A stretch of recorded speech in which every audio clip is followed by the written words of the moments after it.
si Ontiveros dito. Papatunayan ko sa inyo yan na nanlilin lang na naman si Ontiveros sa sinasabi niyang case na yan. Akala mo kasi ang tao, oo lang ng oo sa'yo eh. Yan ang akala mo eh. Kung yung mga ano ba to, mga Gen Z mo, oo lang ng oo dahil tatanga-tanga. Yung mga followers mong tatanga-tanga, oo lang ng oo sa'yo. Kami hong taong bayan, ang tunay na taong bayan, hindi kami oo ng oo sa'yo. Tandaan mo yan. Lahat na sasabihin mo, i-research namin. Dahil alam namin, nagkamali ka na nung una. Eto, ini-research ko din. Mamaya, papakita ko sa inyo.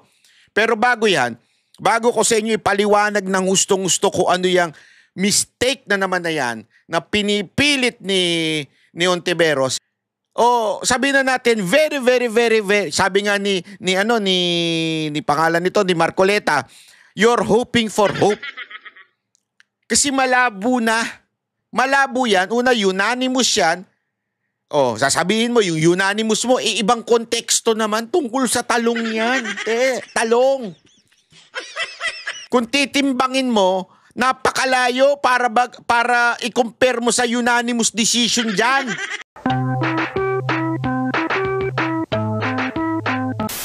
Ito sa'yo wala talagang katotohanan and yet ginamit mong argumento mo. At ito pa masama, hindi mo lang ginamit sa social media. Ginamit mo pa diyan sa Senado. Tapos mga kababayan etong sinasabi na naman niyang case na kesyo unheard daw pero na-reverse. Ipapakita ko sa inyo na tila nanlilin lang na naman si Ontiveros dito. Papatunayan ko sa inyo yan na nanlilin lang na naman si Ontiveros sa sinasabi niyang case na yan. Magandang araw po sa inyo lahat. Ako po si Banod Bay. Ito na nga pag-usapan natin mga may init na issue. Nako, si Ontiveros sablay na naman. Grabe ka talaga, Ontiveros. Ano ba? Talaga bang nagiging kaugalian mo na magsinungaling? Bakit ganyan? Ha? Hindi kasi alam mo ngayon ha, 'di ba? Nabuking nga kita na nagsinungaling ka doon sa dalawa mong sinight na sabi mo unanimously decided na tapos binaligtad. Kahit unanimous, hindi naman pala. Nabuking kita dyan. Totoo, di ba? Nabuking natin siya dyan. Tapos eto na naman. Meron ka na namang ilalabas na akala mo naman katotohanan. Ito, ipapakita ko sa inyo. Ayan po, Meron siya sinasabing, upon checking again, the many reversal in the League of Cities decisions were not decided unanimously. So, inamin niya na fake news siya. Hindi, inamin niya na yung, mantakin mo fake news ka doon mismo sa Senado, anak naman ng wewe Dati galit na galit ka kay Mokay, naalala ko nung galit na galit kayo kay Moka nun, kesyo nagpapakalat ng fake news, di ba? Porket nagkamali lang, nagpakalat na ng fake news. Isipin mo yun, sa social media lang yun At yun ay honest mistake, it was not to deceive people. It was an honest mistake using the wrong picture. But it really, meron talagang katotohanan. Ito sa'yo wala talagang katotohanan and yet ginamit mong argumento mo. At ito pa masama, hindi mo lang ginamit sa social media. Ginamit mo pa diyan sa Senado.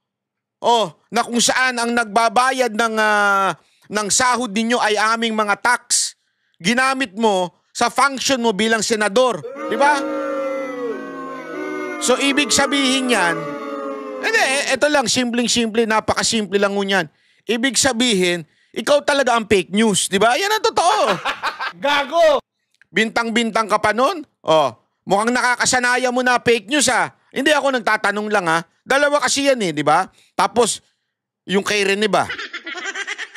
Baka naman fake news din yan. Baka yung mga pinagsasabi mong dahilan, fake news din. Ako'y nagtatanong sa'yo tinatanong kita. Sumagot ka, fake news ba yung si Rene? Kasi nakita natin, nagpakalat ka ng fake news sa Senado pa.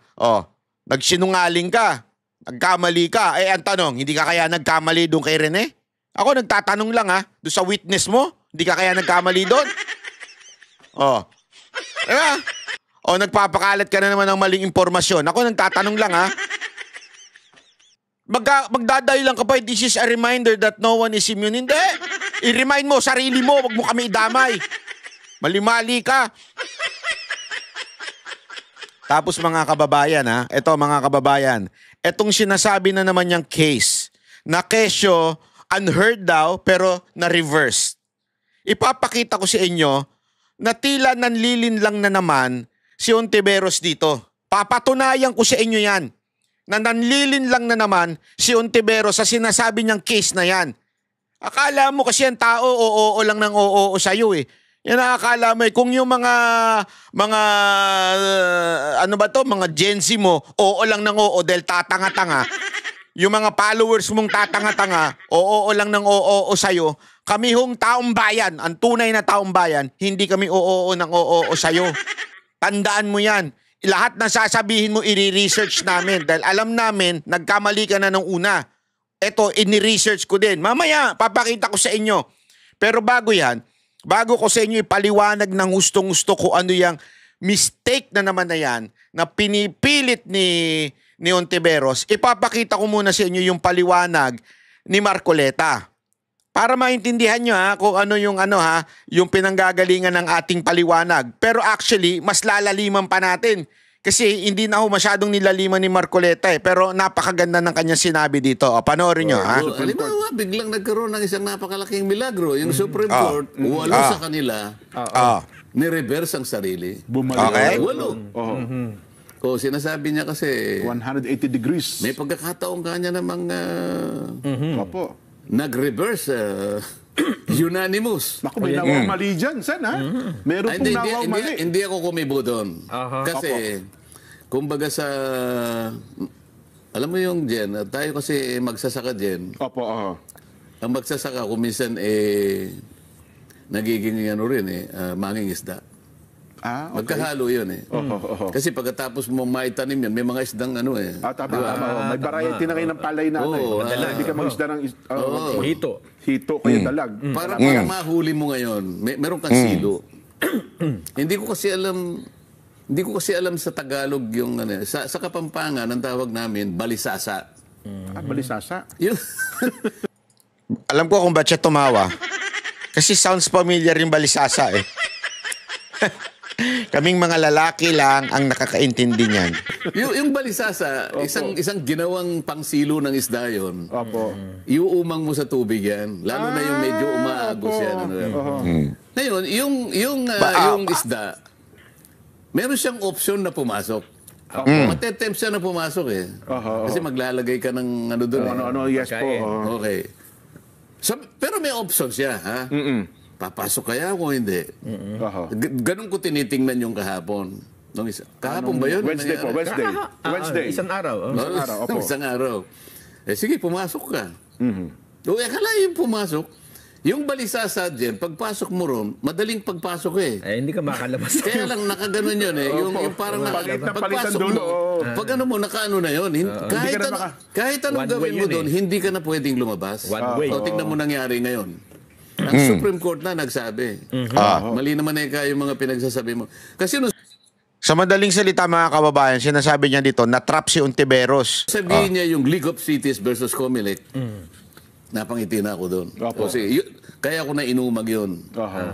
Kasi alam niyo, natalakay natin. tatlong beses nagkabali-baligtad yun. At merong nag-dissent doon. Hindi unanimous yun. Tingnan mo ngayon. At saka ngayon, pinipilit niyang magpaliwanag. Kumbaga sa isda, sabi ko nga sa inyo, nahuli ka na ng balisasa, kahit ano pang gawin mo magpaikot-ikot, wala ka nang lalabas. Nasa sayo. Hindi, ang katwiran ho niya ngayon, Sen, ay mabuti na rin niya yung umaamin ng pagkakamali, at least na itatama. Hindi kasi... Anong naitama? Walang siya naitama. Tama yung kanyang pagkakamali. Na umamin. Baka may tama. Gago! Wala siyang tinama, hindi naman niya talaga inamin Kasi kung aaminin niya, sasabihin niya, tama si Marcoleta na malabo na ma-reverse pa yan. Wala naman siyang ginanong, pinagpipilitan niya pa rin Pagkakamali, pero nanatiling mali. Sa mga katwid, sa pag-amin mo ng tama ngayon, Nang mali. Papayag ka ngayon doon sa sinabi ko na wala pang nangyari na gano'n. Yan. Papayag ka. Dapat aminin mo na yung sinabi ko, wala pa akong nakita sa tagal ng pagiging abogado ko Wala pa ako nakitang ganyan. Isip-isipin mo, nandun yung tatlong karakter na talagang kinatatakutan ng isang abogado. Isip-isipin mo, sasabihin sa iyo ng korte, unconstitutional. Naku, yun lang pa. Dito lang talagang palagay ko bagsak ka na dyan. pati kaluluwa mo, mawawala yun Pangalawa, void ab initio. Yes, wala kang pakialam, wala kang... Dalawa na. Opo. Pagkatapos sinabi niya, violative of due process. Ay, yun na matindi. Mag-EMR ka pa riyan? Oo. Meron pa pang-apat. Immediately executory. Kaya nga, dito pa lang sa tatlong ito, patay na. Ngayon, sasabihin niya ngayon na, hindi ka niya, may pagkakataon. Ngayon, yung pag-amin niya na mali siya, babalik tayo doon sinabi ko. Wala pa ako nakitang ganyan. Dapat aminin niya rin. Tama si Sen Marcoleta. Opo. Yun naman ang gusto kong sabihin niya.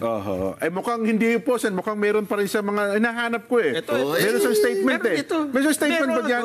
Meron sa statement po. Ang sabi niya dito, meron pa daw siyang makikita, Sen Nasaan na ba yun? Ayan. Pinakita na natin yan. Statement niya, yan po. Napaka-importante po kasi nung elemento, yung constitutional, tapos yung void ab initio, at saka yung sa due process hindi nasunod, at yung sabi nga nung isa yung immediately executory. So ibig sabihin yan yung mga elemento na naandoon sa desisyon ng Supreme Court. 'Di ba? It's a matter of kino-compare mo yung dalawang prutas na etong prutas na to, nakakain mo rin ng lahat. Ibig sabihin walang tapon. Kahit buto kinakain mo. Tapos i-compare mo ngayon dito sa isang prutas. Pero dito sa isang prutas magkaiba sila ng elemento, 'di ba? Sasabihin mo masarap. Masarap din 'to, Anong pinagkaiba? Yung isa maaring healthy, yung isa maaring pag nasobran, hindi. Iba yung elemento. So ano ibig lang sabihin ni Marcoleta dito? Yung sinasite niya dito, which is yung case ng Agribiotech versus Greenpeace, ay not the same elements with the impeachment of BP Sara. Magkaiba ng elemento. Ang matindi nga dito, alam nyo ba kung tungkol saan ito? Ito sinasabi niya ito na ni-reverse kahit unanimous. Alam mo kung ano tungkol saan to? Sa talong. Ito mga dilawan na to, ang hilig talaga sa saba, sa talong. Gago! Hindi, alam nyo. So ibig sabihin, with the importance nung decision, ang layo. Ito tungkol sa pagtetest nung talong at ito yung impeachment. Pwede mo ba paghambigin yun? Para sabihin na, yes, they're both unanimous, ito na reverse, yung talong na reverse, etong impeachment pwede rin ma-reverse. Yung mga elemento nandito sa impeachment tulad ng void sa simula't simula, yung hindi nasunod ang due process, yung sinasabi pa na ano ba ito? Unconstitutional. Wala dito sa talong except yung constitutional. Bakit kanyo? Ipapaliwanag ko sa inyo para maintindihan natin. Ito po yung case na yan. Yung biotech na yan. Kung babasahin nyo talaga na maigi itong kaso na ito, ang sinasabi lamang ng korte dito, pakita natin ng explanation niya. Ayan basta ipapakita ko lang sa inyo yung naging resolution o yung tawag dito, conclusion o yung utos ng Supreme Court. Ito explanation dyan. Pakita lang natin para mas maintindihan natin kasi ang hirap dito kay Ontiveros, akala niya yung taong bayan ay katulad ng mga followers niyang tatanga-tanga. Ito. Sabi dito, yung decision doon sa International Service for the Acquisition of Agribiotech versus Greenpeace. Okay? Yung December 2015, yung korte, Supreme Court, upheld the Court of Appeals application of the precautionary principle dun sa talong. Anak ng wewe. So, bisabihin, sinabi ng Supreme Court, kung ano yung decision ng Court of Appeals, yung CA, tama. Okay? It declared yung Department of Agriculture, order namin to null and void. Sa madaling salita, sa ano to, itatagalog natin para mas maintindihan natin. Sa madaling salita, sinasabi ng Supreme Court, hindi tama yan. Bawal yan. Hindi dapat yan na ginagamit as a test. Ganyan-ganyan. So, malalim pa yun, ha? Para lang sa kalaman natin. Malalim pa po yun. Mahaba po yung explanation na yun. Pero iniiklian na lang natin. Okay? Sabi dito, ang mga proponent nung talong na naghain ng motion for reconsideration, okay? Sinasabi na wag ipagpatuloy yung field testing at paggamit ng GMO. Yun yung una na sinasabing unang desisyon ng korte. Wag gamitan yan. O wag yan Okay? Tapos, siyempre, nag-motion, nag-MR yung kalaban at sinasabing ganito.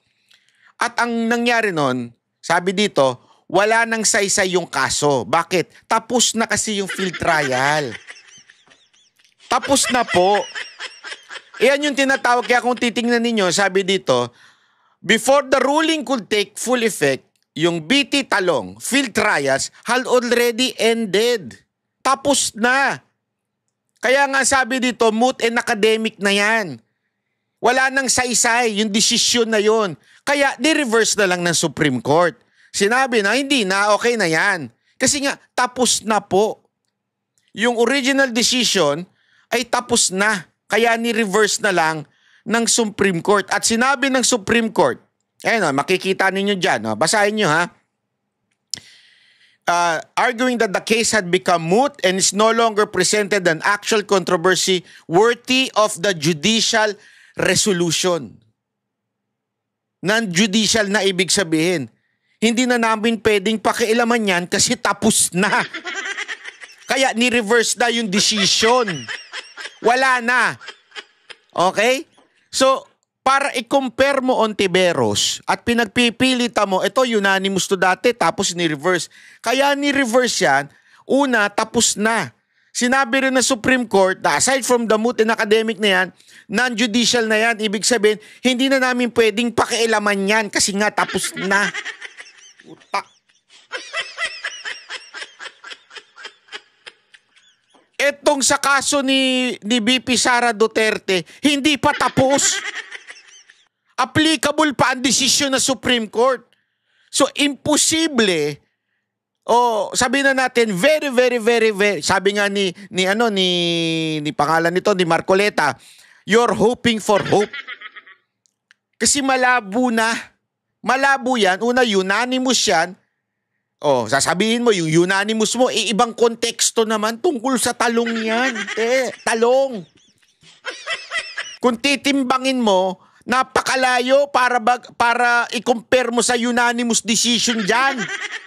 Talong yan, talong. Pagte-testing sa talong. Tapos, ito hindi na nga mabigat yung issue. Tapos na. Tapos pa. Tapos na yung trial, wala na. So, moot and academic na decision ng Supreme Court. Kaya binawi na lang nila. Gets ninyo? Ang linaw po dyan. Ito talaga si Ontiveros, sablay na naman, niloloko mo na naman ang taong bayan nito Taong bayan yung talagang tatutong taong bayan. Pero yung mga taong tanga, na mga followers ninyo, iba yun. Kaya nga alam nyo, so in summary, the reversal, sorry, paano natin? So in summary, the reversal succeeded not on substantive merits, hindi tungkol doon sa merit, but on the procedural ground that the issue had already lapsed and were no longer justiciable.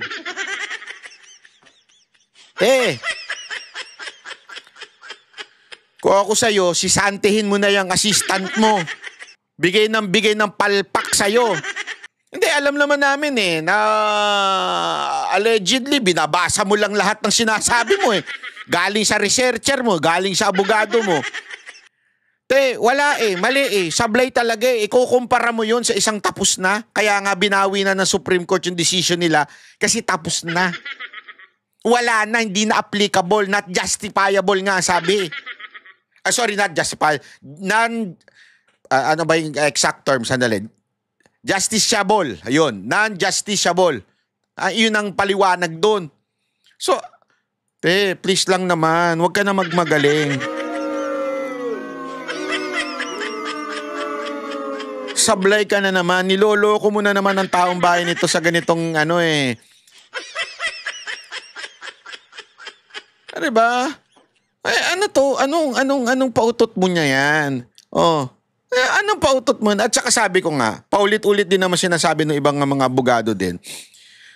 Even if there is a MR, di ba? Even if there is an MR and it is possible, o masabi na natin, napakalabo na baguhin pa yan ng Supreme Court,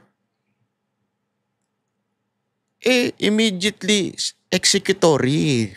So, ibig sabihin, pag sinabi mong immediately executory, hindi ka pwedeng mag-antay.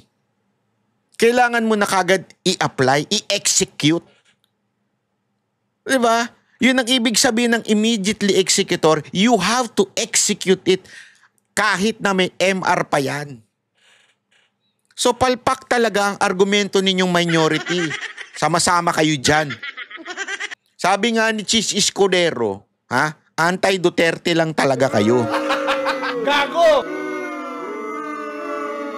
Yan ang totoo. Alam mo, meron niyang ako nabasang sabi doon, yung kay Corona din daw, sabi hindi ko pa kasi na-research yan yung part na yan. Although allegedly, yung kay Corona rin daw, si Ontiveros din ang trumabaho dyan. Bakit kaya mahilig siya sa impeachment?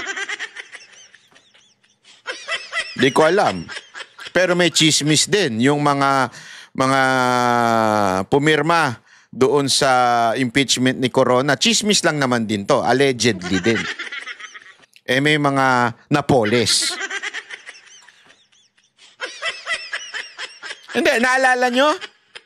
Yun yung time na yun yung napoles na yun, nagkabigayan daw, allegedly nagkabigayan daw nung time na yun. Para, remember, di ba? Kalaban ni Pino yan.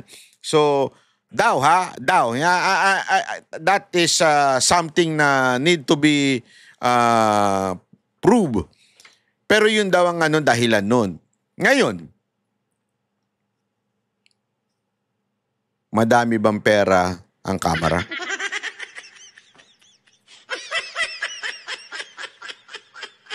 Marami bang insertion ang Kamara?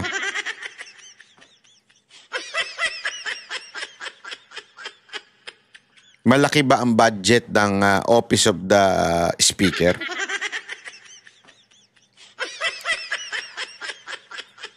Your conclusion is as good as mine.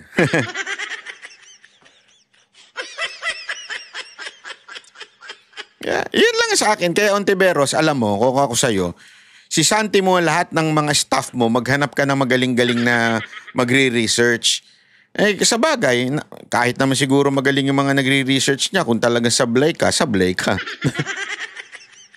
Ganun talaga Alam mo kasi, ang katotohanan, mahirap talagang baluktutin yan. Kahit anong gawin mo. Halimbawa, meron, ito. Anong kulay ito? Sabihin mo mang gray ito. Mahirap talagang baluktutin.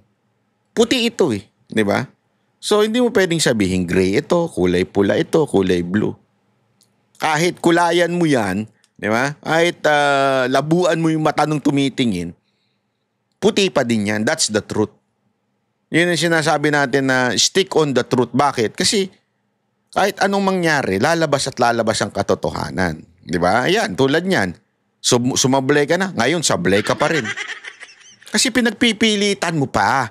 Pinagpipilitan mo pa yung lintik na unanimous na yan.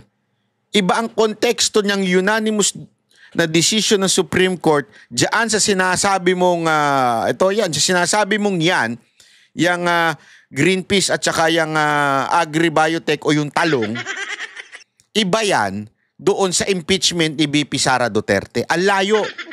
Yung sabi nga dyan, wala na yung merit. Bakit pa didesisyonan niya ng paninindigan ng Supreme Court na kanilang decision ay unanimous? Kailangan na nilang bawiin. Wala na nga Tanungin ko siya, nandiyan pa ba impeachment ni VP Sara Duterte? Di ba nandiyan pa nung nagdesisyon ng Supreme Court? Nandiyan pa? Ay, hindi na pwedeng i-reverse yan. O nire-reverse psychology mo lang kami. Gago! Ang baduy mo, Banat Bay, ha? Huwag mo nang ulitin yan. Move on na tayo dyan sa lintik na kabobohan na yan, ha? Pag-usapan naman natin ibang bagay. Okay? Alam mo, bago natin pala pag-usapan na ibang bagay, naisip ko, kung ganito ang presidente, wow, palala tayo ng palala, ha? From Marcos to Ontiveros, baka susunod maging presidente na si Trillanes. Ay, by the way, Trillanes, congratulations. Palakpakan natin si Trillanes. May warrant of arrest na siya doon sa final ni Pulong sa Quezon City. Palakpakan natin. Although bailable naman yun, sigurado naman magbe-bail siya. Pero at least, kahit pa paano, nakakarma na siya. Ay nako, Trillanes, antayin mo siguro. Meron pa mga, ewan ko kung may mga nagdemanda pa sa'yo, pero antayin mo na lang. Marami-rami din yan, alam ko yung mga nagdemanda. Ito yung time na inimbestiga niya yung gusto niyang pagtanggalin ng damit si Pulong. Antayin mo lang. Kasi pag napatunayan, yun na. Kasi ang ano niyan, yung warrant, di ba? Kasi may probable cause. So nag-issue na yung korte ng warrant. After sa fiscal, nag-probable cause. Tapos nag-issue yung korte ng warrant to get the jurisdiction. Trillanes. Tapos papasok na yan sa hearing. Ang tanong, sisipot ba siya sa hearing? Sigurado ako pag si Pulong nandyan, sisipot yun, sigurado ako. Tutuluyan ka nito ni Pulong. Sana talaga tuluyan ka ni Pulong. At sabihin na nating may bail yan. Kasi may bail naman talaga ngayon ng, ewan ko kung libel ito, pero parang false testimony ata ang inano niya ang sinampa. Although alam ko may bail yan, gayon pa man, the mere fact na makonvict ka dyan, ibig sabihin lang, sinungaling ka. Yun lang yun. Alam naman namin. Gago! Pero at least dyan, let the court say it to you na sinungaling ka. Just in case ma-convict ka dyan sa kaso na yan. Di ba? Masarap yan. Hantayin natin. Sana, wala tayong masasabing luto yan. Mantakin mo yung desisyon lumabas ngayong panahon na walang kapangyarihan ng mga Duterte. Paano nila influensya ng Quezon City Court? Malabo yan. Di ba? Tingnan natin.